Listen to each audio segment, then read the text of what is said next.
بسم اللہ الرحمن الرحیم وَأَمَّا إِذَا كَانَ لِلْعَهْدِ فَتَخْرُجُ الْقِرَاءَةُ الْغَيْرُ الْمُتَوَاتِرَةُ كُلُّهَا بِقَوْلِهِ فِي الْمَصَاحِفِ۔ اس سے پہلے جو گفتگو چل رہی تھی کہ المنقول عنہ نقلا متواترا سے بطریق احاد منقول قراءتیں اور بطریق شہرت منقول قراءتیں اس قید کے ذریعے سے خارج ہو جا رہی ہیں۔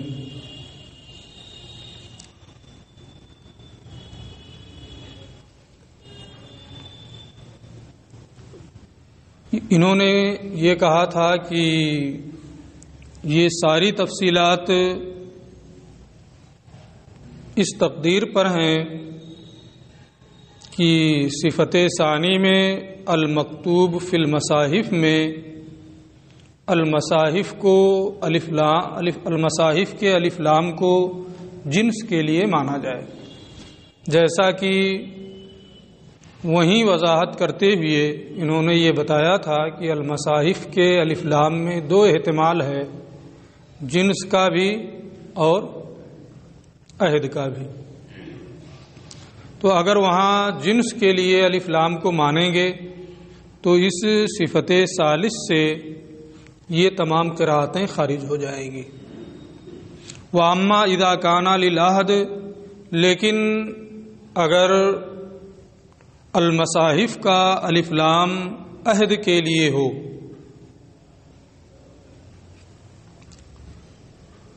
تو قراءت غیر متواترہ خواہ وہ بطریق احاد منقول ہوں یا بطریق شہرت، وہ المصاحف ہی سے خارج ہو جائیں گی، کیونکہ مصاحف میں جو مثبت اور مکتوب ہے وہ قراءت متواترہ، لیکن جب عہد کے لیے الف لام مصاحف کا ہو تو قراءت غیر متواترہ یہ خارج ہو جائیں گی سب کی سب ان کے قول فی المصاحف سے۔ تو جب قراءت غیر متواترہ وہیں سے خارج ہو گئی تو اس پر یہ ہے کہ المنقول عنہ نقلا متواترا بلا شبہۃ، پھر اس کی کیا ضرورت تھی؟ اس کے بارے میں یہ فرماتے ہیں وَيَكُونُ قَوْلُهُ الْمَنْقُولُ عَنْهُ إِلَىٰ آخِرِهِ، اور المنقول عنہ نقلا متواترا بلا شبہۃ یہ جو ہے قید احترازی صورت میں نہیں ہوگا بلکہ واقع کا بیان ہوگا، حقیقت کا بیان ہوگا کہ قرآن بلا شبہ نقل متواتر کے طور پر کے منقول ہے۔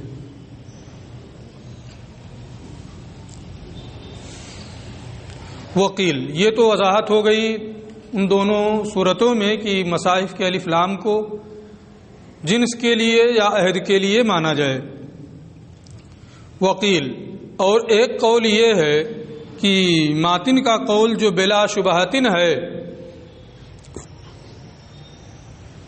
اخیر میں احتراز عن التسمیہ، یہ تسمیہ سے احتراز ہے۔ تسمیہ ایک تو وہ ہے جو سورتوں کے شروع میں سورتوں کے فصل کے لیے ہے، ایک تسمیہ سورہ نمل میں ایک آیت کا حصہ بھی ہے۔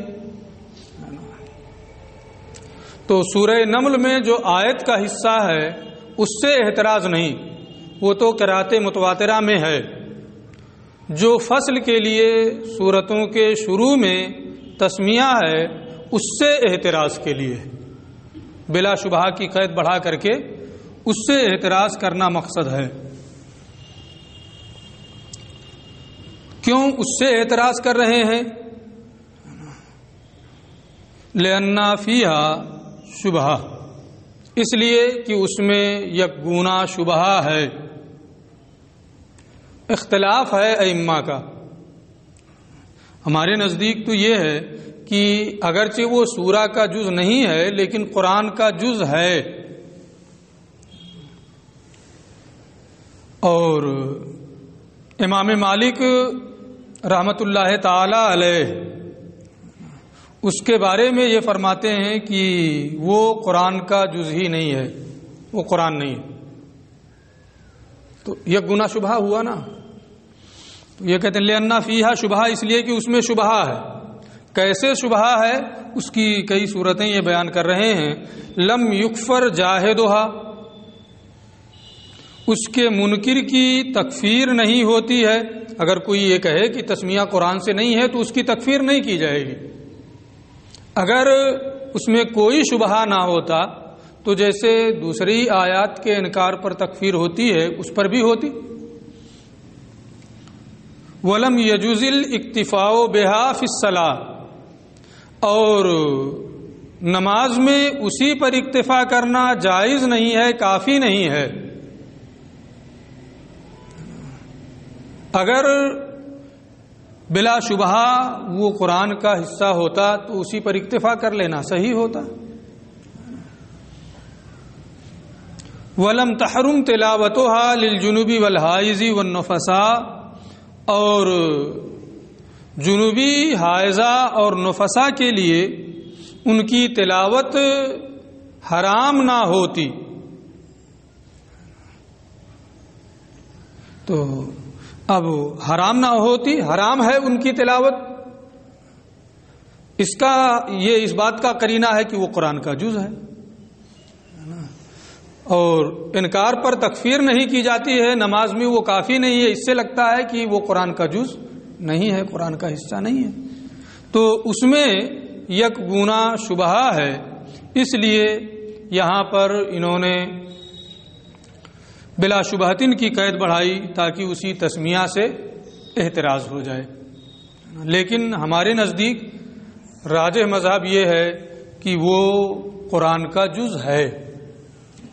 حدیث شریف میں ہے کہ سورتوں کے ختم اور ان کی ابتدا کے بارے میں پتہ نہیں چلتا تھا،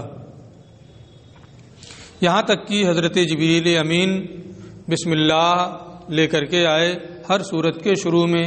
امام ابو داؤد نے اس کو روایت کیا ہے اور حاکم نے بھی، ملا علی قاری نے بھی اس کو نقل کیا ہے. اس حدیث کی بنیاد پر ہمارے ائمہ یہ فرماتے ہیں کہ وہ قرآن کا جز ہے. تو ہمارے نزدیک راجح تو یہی ہے کہ ہے وہ، لیکن شبہ ہے دوسرے ائمہ کے اقوال کی بنیاد پر، اس لیے تکفیر نہیں کی جاتی ہے. نماز میں صرف اسی کو پڑھ لینا کافی نہیں. اسی کو آگے یہ کہہ رہے ہیں وَالْأَصَحُّ أَنَّهَا مِنَ الْقُرْآنِ، لیکن صحیح بات یہ ہے کہ وہ قرآن سے ہے، وہ قرآن کا حصہ ہے. اسی حدیث کی بنیاد پر قرآن کا جز ہے. وَإِنَّمَا، جب وہ قرآن کا جز ہے، صحیح یہ ہے، تو پھر کیوں نہیں تکفیر کی جاتی ہے؟ اس کے بارے میں یہ کہتے ہیں وَإِنَّمَا لَمْ يُكْفَرْ جَاهِدُهَا لِوَجُودِ الشُّبْهَةِ، اس کے منکر کی تکفیر نہیں کی جاتی شبہ کے پائے جانے کی بنیاد پر. شبہ وہی کہ حضرت امام مالک رحمۃ اللہ تعالی علیہ بسملہ کی عدم قرآنیت کے قائل ہیں، اس لیے تکفیر نہیں کی جاتی ہے. وَإِنَّمَا لَمْ يَجُزِ الْاِكْتِفَاءُ بِهَا فِي الصَّلَاةِ، اور نماز میں اسی پر اکتفا کرنا یہ کافی نہیں ہے، درست نہیں، جائز نہیں ہے. کیوں ایسا ہے؟ لعدم کونہا آیتن تامتن عند البعض، اس لیے کہ بعض کے نزدیک وہ آیت تامہ نہیں ہے.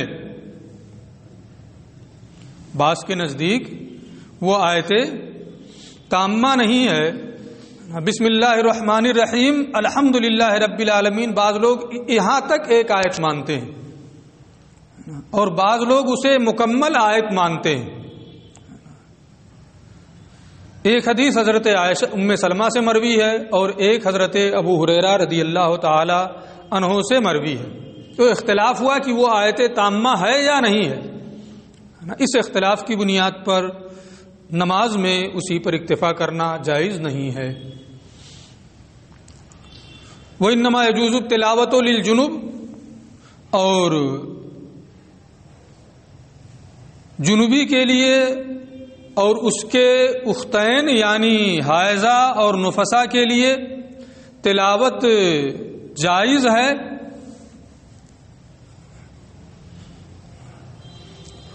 اس کی تلاوت کیا ہے؟ ان کے لیے جائز ہے۔ تو یہ تو اس بات کی علامت ہوئی کہ وہ قرآن نہیں ہے، تبھی تو قرآن کی تلاوت کرنا ان کے لیے جائز نہیں ہے۔ وَإِنَّمَا يَجُوزُ التِّلَاوَةُ لِلْجُنُوبِ وَأُخْتَيْهِ، جنوبی اور اس کے اختین یعنی حائضہ اور نفسا کے لیے ان کی تلاوت جائز ہے۔ یہ جواز بقصد التبرک، تبرک کی حیثیت سے، دعا کی حیثیت سے ہے، لا بقصد التلاوہ، تلاوت کے قصد اور ارادے سے یہ جواز نہیں ہے۔ اس لیے اوپر جو کہا تھا کہ اس کی تلاوت جنوبی اور حائضہ اور نفسا کے لیے حرام نہ ہو،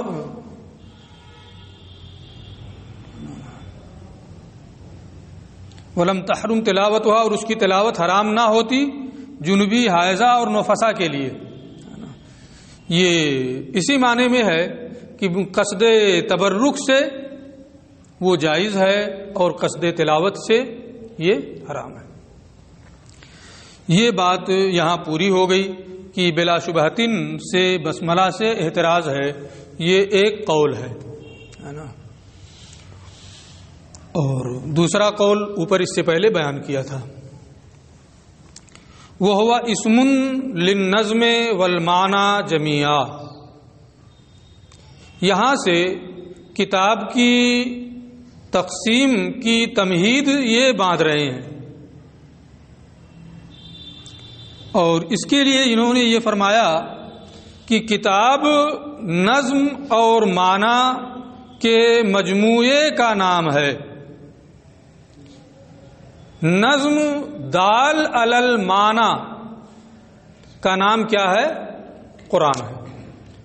نہ صرف نظم کا نام قرآن ہے اور نہ صرف معنی کا نام قرآن ہے، بلکہ دونوں کے مجموعے، یعنی نظم جو معنی پر دلالت کرے اس کا نام کیا ہے؟ قرآن ہے۔ اس میں علماء کا اختلاف ہے، بعض لوگ یہ کہتے ہیں کہ کتاب صرف نظم کا نام ہے، اور بعض لوگ یہ کہتے ہیں کہ کتاب یعنی قرآن صرف معنی کا نام ہے۔ ہر ایک کی اپنی اپنی دلیل ہے۔ صحیح صاحب منار اور صاحب شارح منار یعنی ملا احمد جیون، ان دونوں کے نزدیک یہی ہے کہ کتاب نظم دال علی المعنی کا نام ہے، دونوں کے مجموعے کا نام ہے، کسی ایک کا نہیں۔ جو لوگ صرف نظم کو یا صرف معنی کو کہتے ہیں ان کی دلیلیں کیا ہیں وہ نیچے آ رہی ہیں۔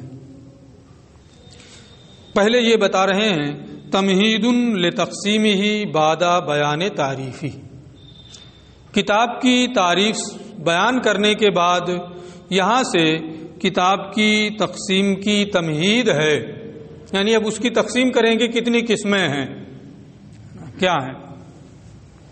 اس تمہید میں انہوں نے یہ فرمایا یعنی ان القرآن اسم للنظم والمعنی جمیعا، یعنی قرآن نام ہے نظم اور معنی کے مجموعے کا۔ نظم جو معنی پر دلالت کرے اس کا نام ہے قرآن، کتاب۔ اب آگے یہ نظم کی بھی وضاحت کریں گے اور معنی سے کیا مراد ہے اس کی بھی یہ وضاحت کریں گے۔ ابھی تھوڑی سی بحث یہ بدل رہے ہیں، چونکہ یہاں یہ بتانا ہے کہ کتاب نظم دال علی المعنی کا نام یعنی دونوں کے مجموعے کا نام ہے، کسی ایک کا نہیں۔ اب بعض لوگوں کا جو اختلاف ہے پہلے اسے بیان کریں گے۔ لا انہ اسم للنظم فقط، ایسا نہیں کہ کتاب صرف نظم کا نام ہو،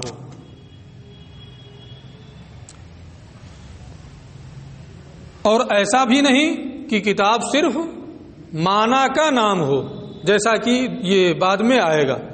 پہلی صورت کی تفصیل کرتے ہوئے یہ کہتے ہیں کہ جن لوگوں نے یہ کہا ہے کہ قرآن صرف نظم یعنی لفظ کا نام، جو لفظ ہے اس کا نام قرآن ہے، دلیل کیا ہے؟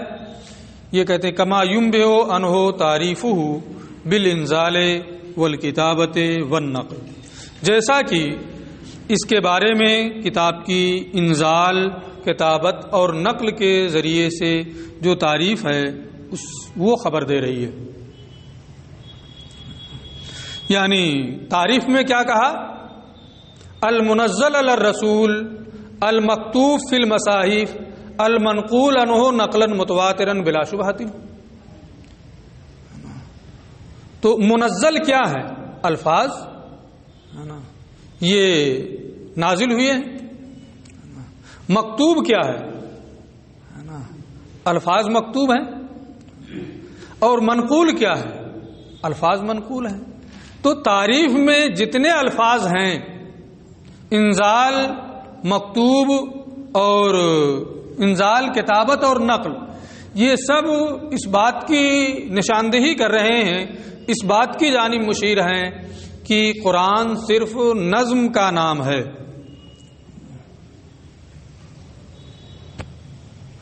یہ ان کی دلیل ہے۔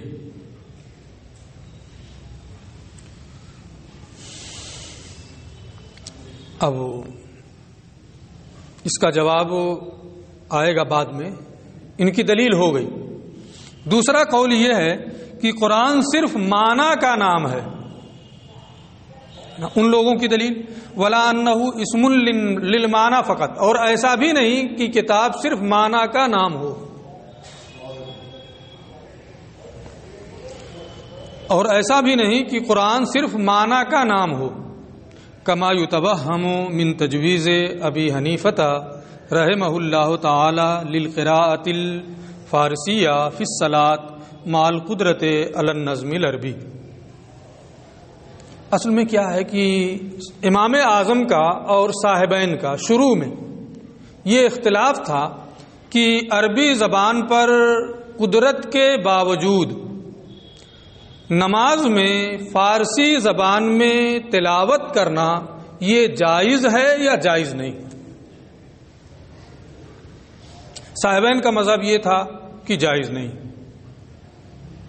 امام اعظم کا مذہب یہ تھا کہ جائز ہے۔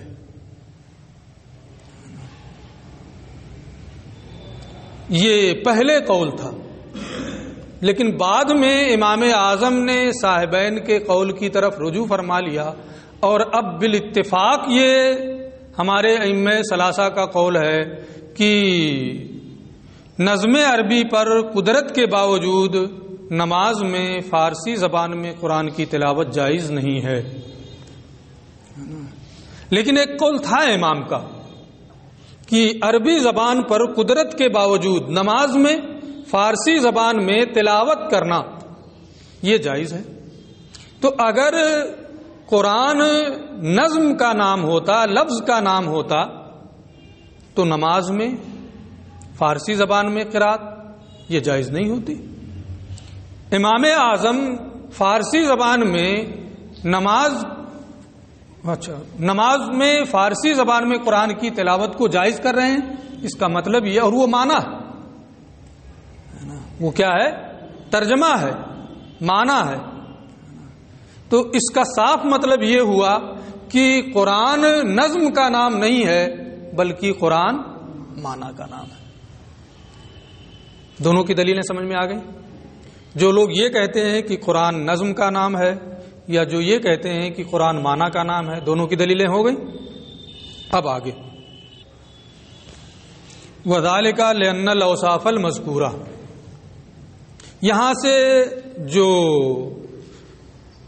پہلا قول ہے کہ صرف نظم کا نام ہے، اور جو ان کی دلیل ہے اس کا یہ جواب دے رہے ہیں کہ انہوں نے کیا کہا تھا؟ انزال، کتابت، نقل سب الفاظ، اس لیے قرآن لفظ کا نام ہے۔ یہ کہتے ہیں کہ نقش لفظ پر بلا واسطہ دلالت کر رہا ہے، میں پہلے بتا چکا ہوں، اور لفظ کے واسطے سے معنی پر دلالت کر رہا ہے. تو انزال، کتابت اور نقل بلا واسطہ الفاظ ہے نا، اور الفاظ کے واسطے سے معنی. تو یہاں تو دونوں چیزیں ہیں، انزال میں بھی دونوں ہے، لفظ اور معنی ہے نا، کتابت میں بھی دونوں ہے، نقل میں بھی دونوں ہے. تو صرف ایک کو کیوں لے رہے ہیں؟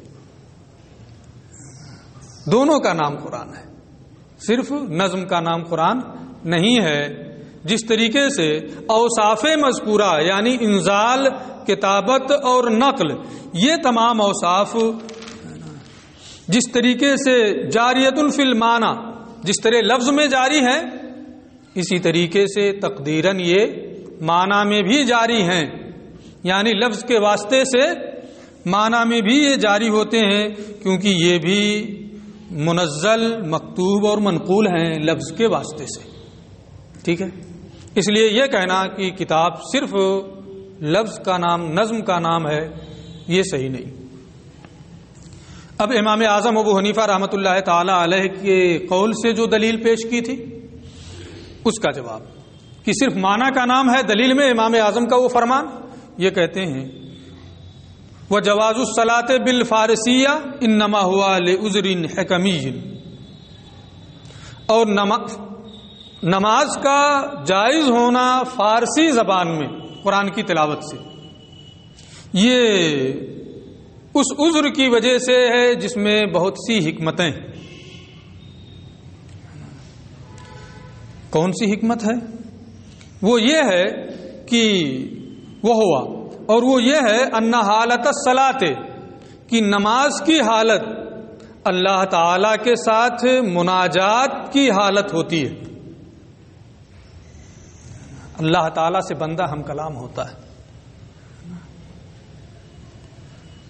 اب والنظم العربی موجز بلیغ، اور عربی الفاظ اعجاز کی حد کو پہنچے ہوئے ہیں، بہت ہی بلیغ.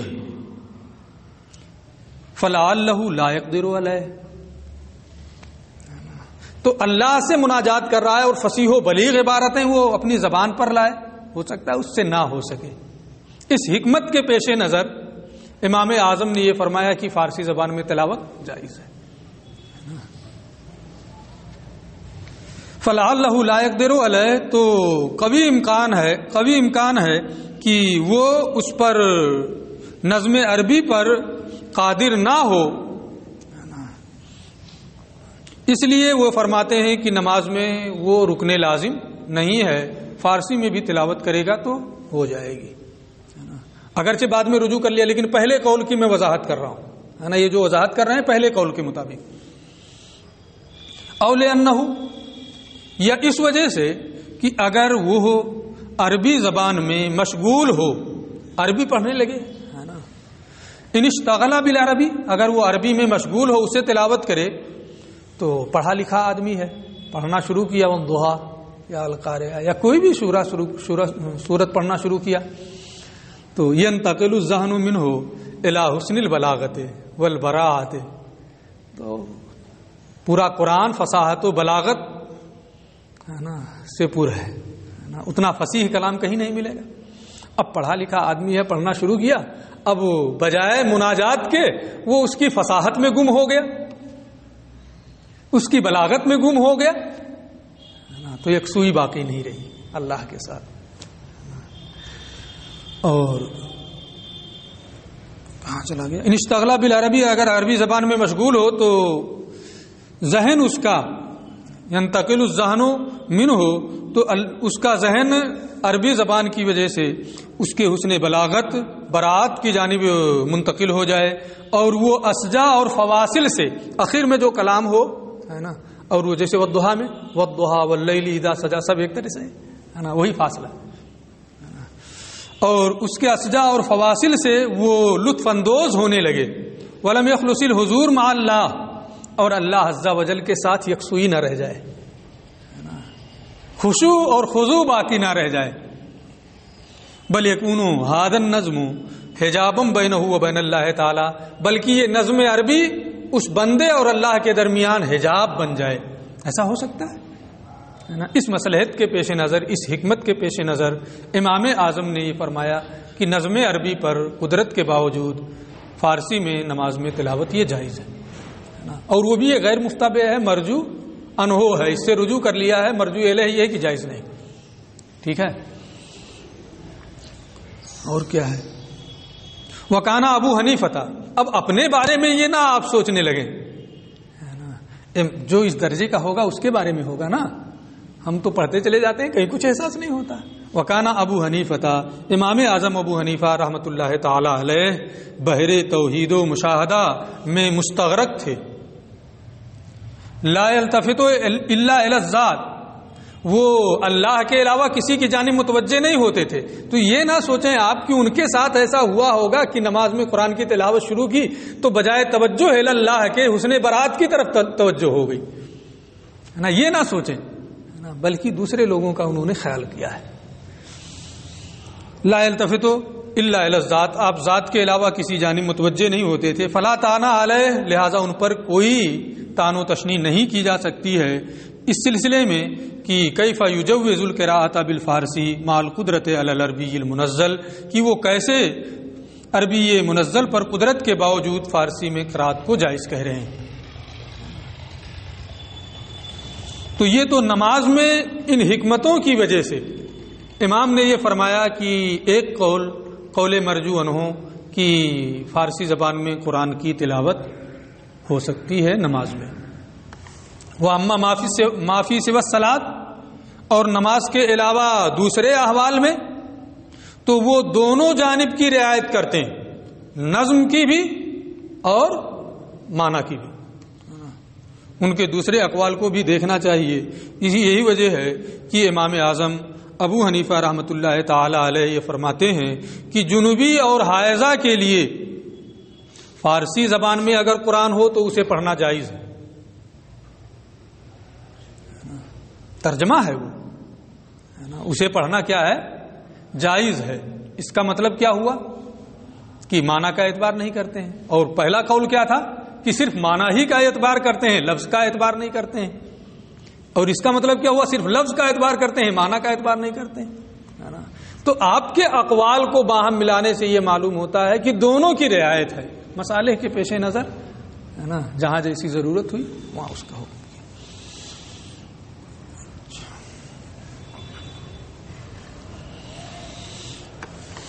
چلا گیا۔ نماز کے علاوہ حالت میں تو وہ اس کے دونوں جانب کی رعایت فرماتے ہیں، کہ نظم کی بھی رعایت کرتے ہیں اور معنی کی بھی، لہٰذا جو دونوں اقوال تھے کہ صرف معنی کا نام ہے یا صرف لفظ کا نام ہے، دونوں کا رد ہو گیا، اور جو مذہب راجح ہے کہ قرآن نظم دال علی المعنی کا نام ہے، جب دونوں کا رد ہو گیا تو وہ ثابت ہو گیا کہ نظم دال علی المعنی کا نام کیا ہے؟